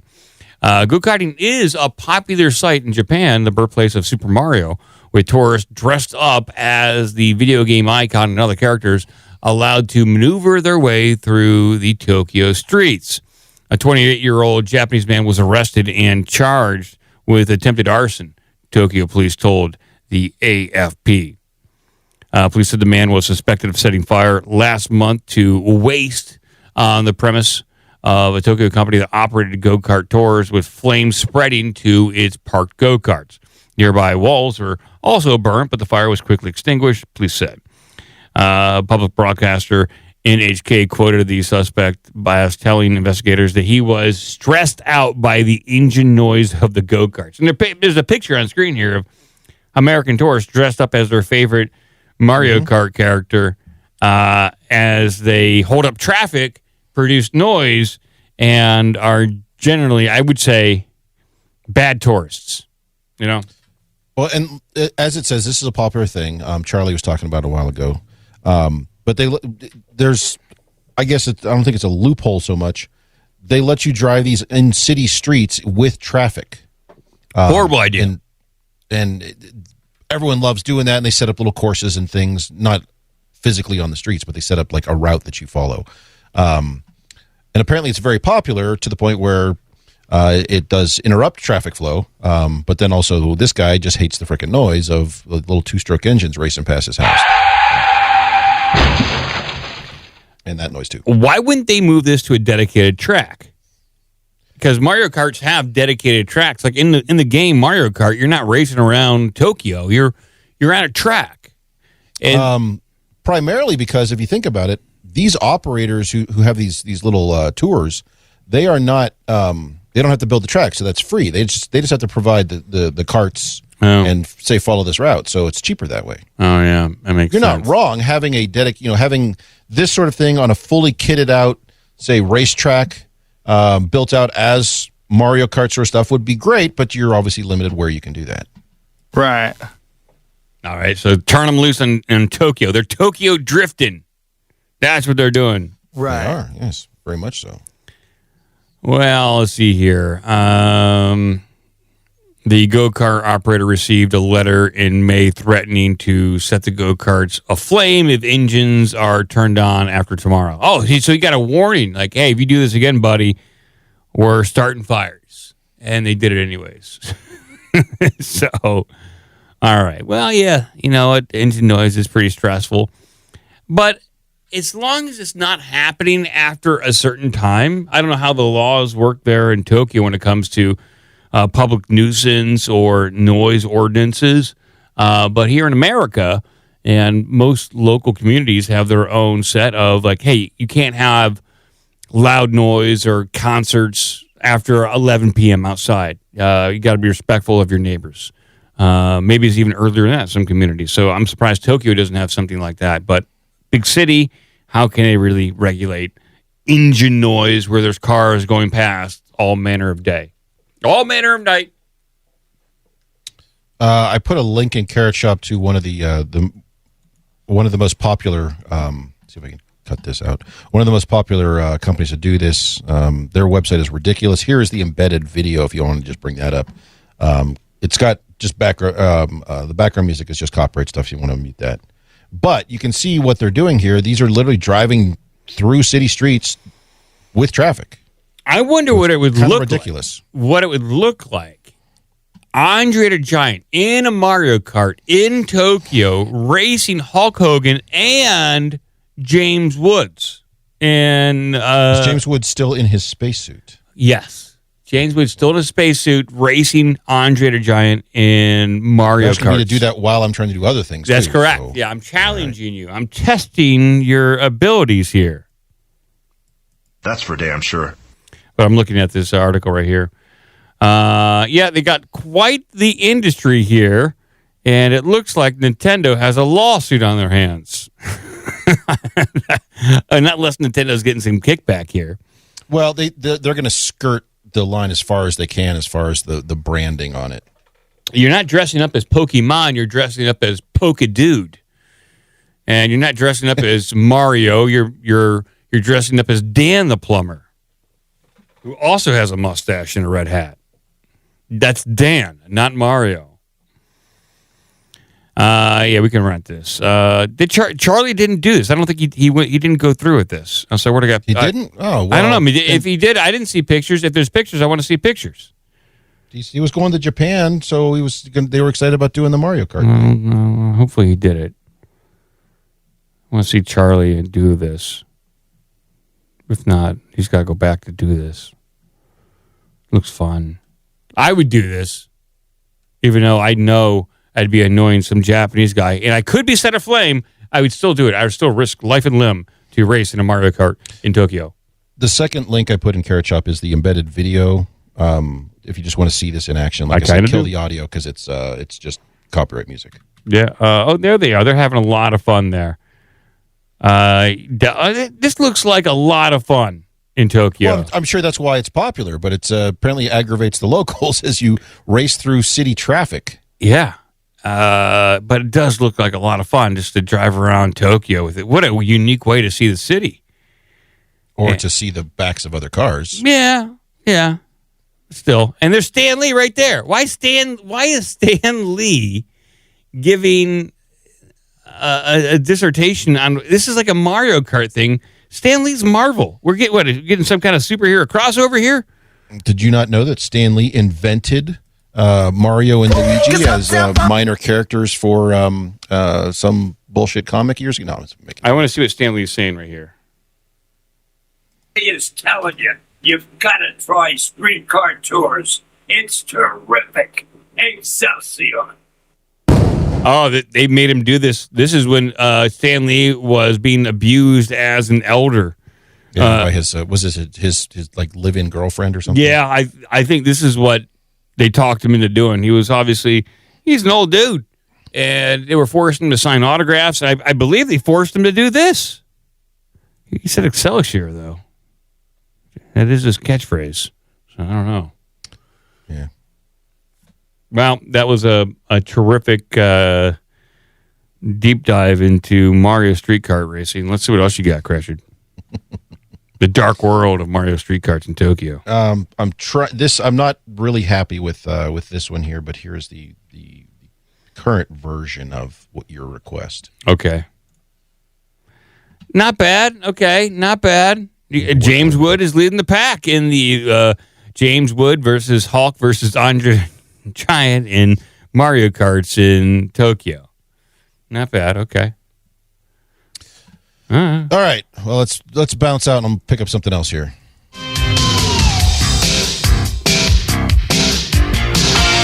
I'm ready for sex. So as Stan mentioned, and this is sort of a list. We do like listicles in general, but as Stan mentioned, it's still summer. There's things you can do during summer to go out and kind of not distract yourself, but kind of get away from the open negativity of a lot of the news. Away from it all. And a lot of ways that people do that is with they do a backyard picnic or barbecue or cookout, whatever you want to call it. And oftentimes you're asked to bring a dish along. Well, here's a list of dishes that no one wants you to bring, but they're going to be too polite to say anything about it. Oh, really? Okay. Yeah, I want to hear this list. Let me guess. The first one, at least one of them has to be potato salad, right? It's got to be potato salad. Does anybody eat that shit? Potato salad is on the list, yes. Good. Yeah, here's dishes no one wants you bringing to a summer cookout, okay? Don't bring this stuff. Oh, really? But they won't tell you. Okay, they're not going to tell you to your face. Summer cookouts are sacred rituals of sun-soaked fun, sizzling grills, and a seemingly endless parade of burgers and beers. They're a perfect opportunity to bring friends and family together around a picnic table or a patch of lawn and share some good times and even better food. But if you've ever been to a cookout, you know there's an unspoken truth lurking beneath all the laughter and backyard games Not every dish is welcome. Some food, no matter how well intended, were just not meant for the specific vibe curated by a summer cookout. Okay, the first one that you don't need to bring, keep it at home, deviled eggs. I agree. Probably even worse than the potato salad. Yeah, deviled eggs. This is it. Well, it sucks. Yeah, they do.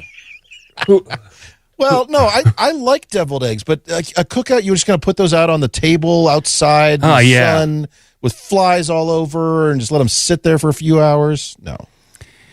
The second one is frozen desserts, which I disagree with entirely. What's their reasoning here? A refreshingly chilly bowl of ice cream seems like a perfect idea on a hot summer day, but unless your cookout is happening inside a walk-in freezer, leaving frozen desserts at home. Leave the frozen desserts at home. Your host is already juggling grill duty. That's true. Playlist creation. That's true. And if you're like me, social anxiety and expecting them to bow to the needy temperature requirements of a frozen dessert is bad manners. Here's how I do it at my household. We just had a couple of cookouts. Is that we have those freezy pops, those basically like, the classic. You got them in the 80s. It's like a chilled ice frozen pop, and that's good. If kids want something cold, you give them a frozen pop. It's in the freezer. It's not a big deal. You don't have to have ice cream on hand. I think there is a room for negotiation here when it comes to frozen, chilled desserts. So that's a fair point. That their focus here is people just bringing ice cream based desserts, which will just immediately melt and become a sloppy mess. Yeah. Even if you put them in a cooler, even if you have them in a bed of ice or something, it's not worth it. But you're saying, look, there are dessert treats you can have out during a cookout that you don't have to worry about the temperature as much, because those juice pops, once they start to kind of melt, well, it's just kind of like frozen juice at that point. Yeah, so it's not a big deal. And it's space efficient when it comes to freezer space, and it shuts the kids up. It shuts the kids up. It's your juice pop. God, when I had to at 4th of July, I had to yell at this 18-year-old kid. He's an 18-year-old adult. This guy started feeding my dog, Ollie, hot dogs from his hand at a picnic table. I said, don't feed the dog. You just ruined him now. Now we know, like, he hasn't gotten, like, people food. And now he's ruined. He got, like, a full hot dog. Then this kid got up from the table, started wandering around our property.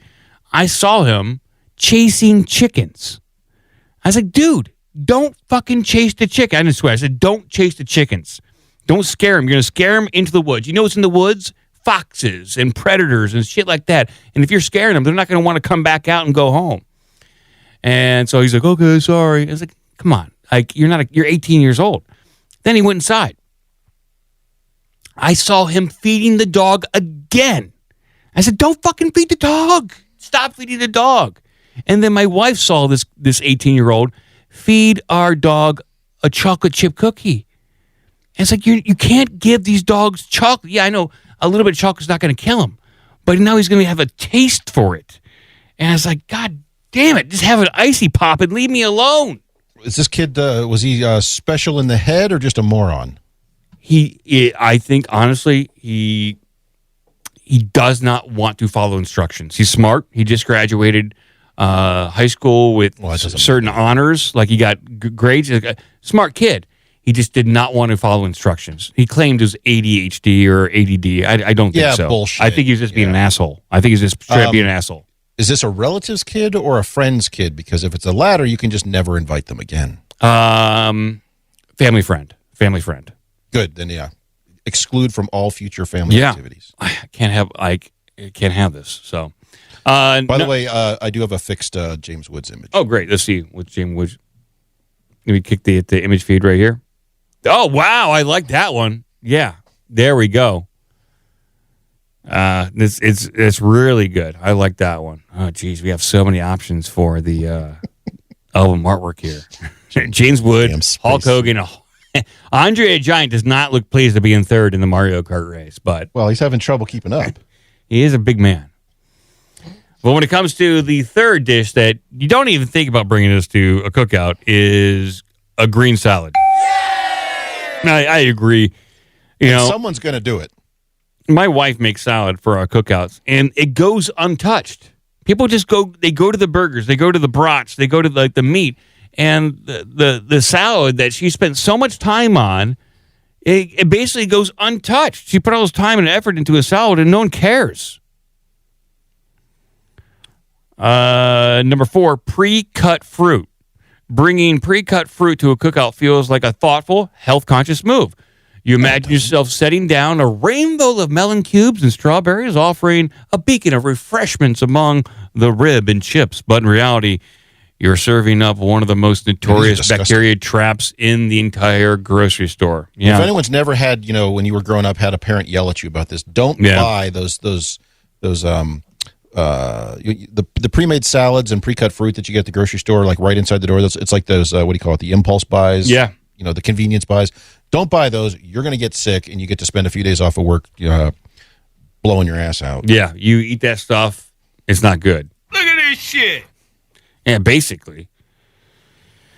So don't bring that, people. And then anything in a slow cooker, do not bring it. According to this, where can I plug it in? Would you only bring a slow cooker to a summer cookout if you had a secret vendetta against my host and I was trying to be passive aggressive? He said this. Like, I would only bring a slow cooker if I was passive aggressive. Slow cooker needs electricity, and where do you think you're plugging that thing in? Are you running an extension cord through a cracked window like some sort of soup making raccoon? This person never heard of outdoor receptacles on your house? Yeah. Which the bigger issue I have is, hey, this will be ready in 4 hours, Mike. Just let it sit here. Well, here's what people do. They'll make it at home, and then they'll bring the entire pressure cooker with them to the cookout. A slow cooker, not a pressure cooker. Or a pressure cooker, slow cooker. A pressure cooker, too. But about the same size, depending. But it takes up valuable counter space, and in a smaller home like ours, we have very few amount of counters here, so we need every spot we can get. And so when you bring one over, it just occupies too much space. And nothing says summer cookout like, here's 4 gallons of chili. No shit. No one's going to eat it. They're going straight to the brats, the burgers. They're going for the chips and all that stuff. They don't care about chili on a hot day. I made hot vegan stew. Eat it. It's just going to go home. And you know what happens at the end? It's like, no, you guys keep it. You guys hosted, you keep it. It's like, no, I don't want 5 gallons of vegan stew and chili. And then wash that when you're done, and then bring it back to work and hand it back. Yeah, just bring it back to me when you're done. It's like, fuck that. It's my responsibility? No. But the next one is raw chicken. Do not bring raw chicken to a cookout, which I can see. Why would people do this? I can see that. Yeah, it's just more bacteria, more sickness. It's gonna lay out. Unless you're cooking this stuff immediately, don't even bring it. I wouldn't even do that. I don't trust it. And also, the next one on the list, do not bring cupcakes. That's an interesting choice. I don't know if I agree with this. I find cupcakes to be delightful. And they're small pieces of delicious cake and treats that are manageable and you can distribute among your guests. The problem is the wrappers. You'll find those on the ground. People are not very... Good point. It creates a lot of litter, and I don't like that. So that's right, because you're enjoying your cupcake and you're looking on, you're like, I don't see the trash. I'm just going to throw this over here. That's exactly what happens. And I don't know what happens. Feed this wrapper to the dog. Oh, I don't know what happened. We host a cookout, and there's I find wrappers, even a year later when I'm mowing the lawn. It's like a bunch of animals littering around here. It's just angering. But the next one, potato salad. There we go. Yeah, this is awful. This some goddamn bullshit. Yeah, don't bring this stuff. I hate potato salad. If you really want to make it obvious that you're phoning it in, bring in store-bought potato salad to the summer cookout. Yeah, exactly. No matter that's my beef with people bringing the pre-cut fruit. It's like, I I made zero effort to bring a side dish, so here's some fruit I bought at the store. Yeah, I stopped at Kroger's, and I spent $5. I know you guys spent probably hundreds of dollars on meat and beverages and everything. I pitched in and brought some potato salad. Yeah. Here, you throw this away. Yeah. What the fuck? By the way, what you described happened to me over 4th of July, was visiting family, had to make the critical stop on the way to the cookout to stop and get a small thing of potato salad, which nobody ate at the cookout. No one cares about potato salad. No one and cares. I enjoy potato salad. I like potato salad. It is good, but this whole, like, to your point, I'm going to half-ass this, and I'm going to take a thing that no one really wants there, and it's going to sit there in the sun because it's not being refrigerated. Then the mayo is going to start to turn, and it's just like, no, this is not something you want to do. So you're just basically sitting alone eating a tub of potato salad by yourself. Crying. Because you don't want it to go to waste. That's a good piece of artwork for the episode. Hulk Hogan eating a big vat of potato salad by himself. How much artwork do you want for this episode? I'm joking. It should be James Wood in orbit eating potato salad while he's looking for the comet. No, he's already up there with lemonade. You're right. Can't have, that's a disgusting meal. Lemonade and potato salad. Ugh. The next one you shouldn't bring is a shrimp cocktail. I agree. Ew. Yeah. It's bullshit. Yeah. Anything seafood, do not bring it to a cookout unless you're cooking it. Unless the cook is growing up the fish directly. Do not bring shrimps to a cocktail, especially in the Midwest. It ain't going to be Well, the good. shrimp cocktail especially, but I could see, no, I will make an exception on the shrimp thing if they're going to take that and we're going to skewer it and we're going to barbecue that immediately. That makes sense. A shrimp cocktail, no, thank you. No, it's not happening. Oh, bullshit. Yeah, and then let's see, what's this? Boy, I can't pronounce this name. Is a charcuterie board. There's a charcuterie board. Charcuterie board, yeah.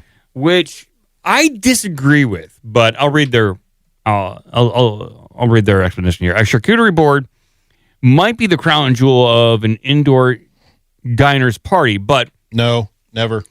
At a summer cookout, there's just no place for a plate of meat and cheese. Sure, it can be a classy and elegant thought, but cookouts are not. Cookouts are about ease, heat-proof foods that you can eat off paper plates while holding a canned drink. That is true.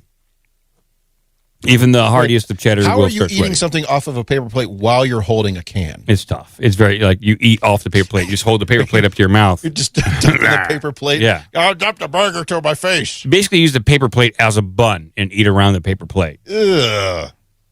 I've done it. But my wife does make a great charcuterie board, and she puts a lot of time and effort and artistry into designing the charcuterie board, which I had no interest in before she started designing and really putting some tasty treats on these things. So when there are family parties, like at Halloween, she'll bring the charcuterie board, and it tends to be a big hit. Because I think she actually puts effort into buying very good ingredients into these things. It's not like you just go to Kroger, buy a little bit of salami, a little bit of cheese. No, this is like she buys classy stuff. I thought you were going to say it's not like you go to Kroger and buy the pre-made charcuterie boards and just take that. No, she puts work and effort into it and turns it into a goddamn art form to where it is the focal point. People come over, they want to participate in this charcuterie board, the thing that they diminished and relegated to the back seat. Now it's up front. So I was at a conference several weeks ago, and one of the receptions they had there, they had a charcuterie board. They had a whole bunch of stuff laid out, but they had a lot of little finger foods. What I noticed was, and it was kind of this awkward sort of thing where you go to a business event and there's no like meal served, there's no dinner. You're there for like 5 or 6 hours, and they're just like, oh, we'll just have like little bits of food out, sort of thing. Well, what they had they had these little like rolls. You could put butter or whatever on. Well, several of us realized, hey, wait a minute, we can take the rolls, you can cut them open, you go to the charcuterie board, you can make sandwiches. Oh yeah, we started making sandwiches. Little and sliders. They asked, where did we find the sliders? And I was like, go make your own. Yeah. Damn it! There's a whole pile of food over there, but you got to like make a meal out of it. So it works. You got to be innovators. Yep. And I think this might be the last one is if you're going to a cookout, do not bring canned baked beans. Disappointed!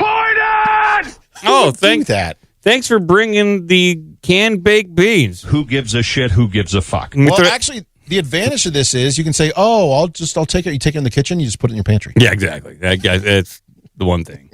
And then mayo heavy coleslaw. Yeah. Oh my god, I hate coleslaw. I hate coleslaw. Yes.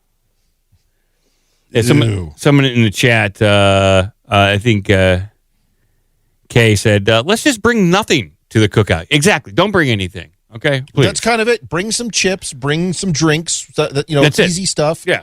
Don't bring anything. If you're hosting, and unless the host specifically tells you, "Hey, Mike, can you bring a couple of bags of chips?" Don't bring stuff. Yeah, and don't even count on me for bringing that. Okay. No. Stop at the gas station. Maybe I'll stop at 7-Eleven. If they got some Ruffles, maybe you'll get lucky. If not, I'm just showing up and eating. Bringing cigarettes, lottery tickets. You know what? Cigarettes and lottery tickets, those are party hits. People would love that. Honey buns. Hot wings. Don't bring. And the last one is hot wings. Do not bring hot wings. Yeah, I can see that. You just want to make that at the grill. Yeah, don't bring your hot, because it's gonna. You want hot wings to be freshly cooked. You don't want them like packaged and brought out and reheated. Yeah, who's been marinating those? Yeah. How are they sauced? There's a lot of things you have to worry about with wings, and I don't necessarily want your wings versus what I'm going to make. So. Yeah, and they are messy as shit. So now to your earlier comment, we're standing outside with a paper plate and a can of beer or soda or whatever, and we've got wing sauce everywhere. Yeah, we have to act. Yeah, Al Gore is not pleased. By the way, scroll the image feed. Yep. Okay.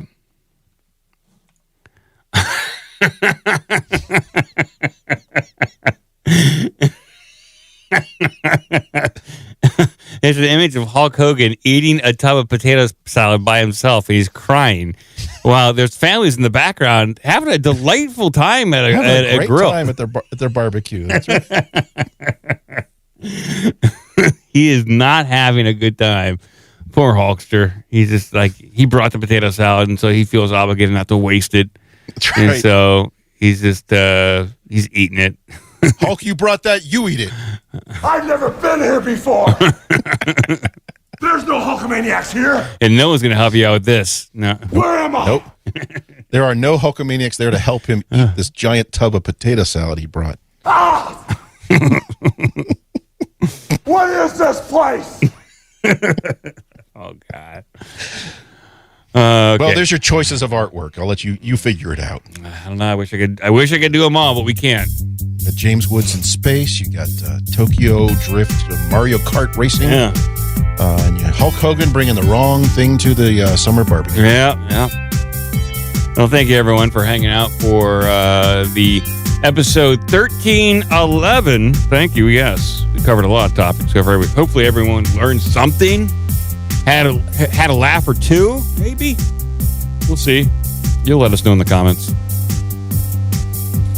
And until then, we'll be back on Wednesday. And we'll probably be talking about the moon, okay? What's in it, what's on top of it, who's going there, what's going on with that thing, okay? Or who's not going there. Or, yeah, who's not supposed to be there. Are we already there? There's been rumors that we're still there.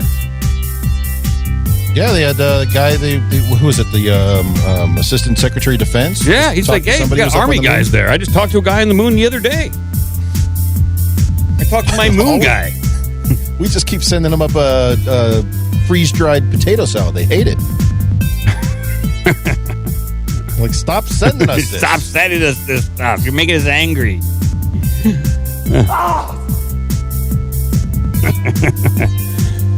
Until then, you can go to obdmpod.com, or you can go to ourbigdumbmouth.com. I got some big Patreon updates coming this weekend, so be on the lookout, please. Yes.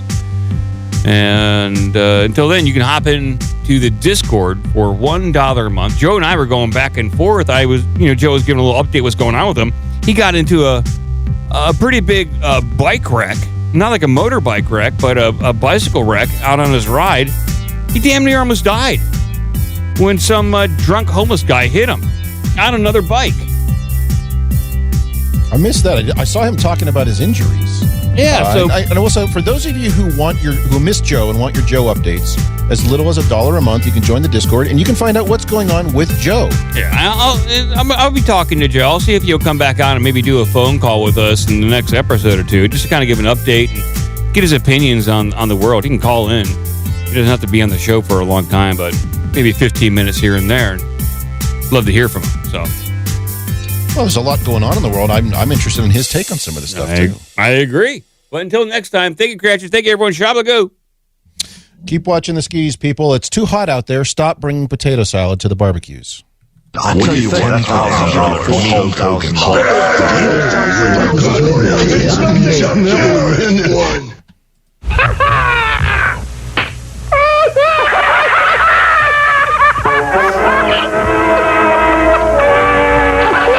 That's about all. Shabla-goo. Sit, Ubu, sit. Good dog.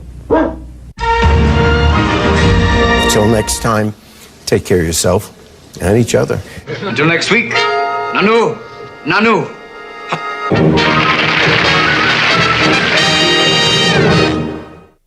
What is this place?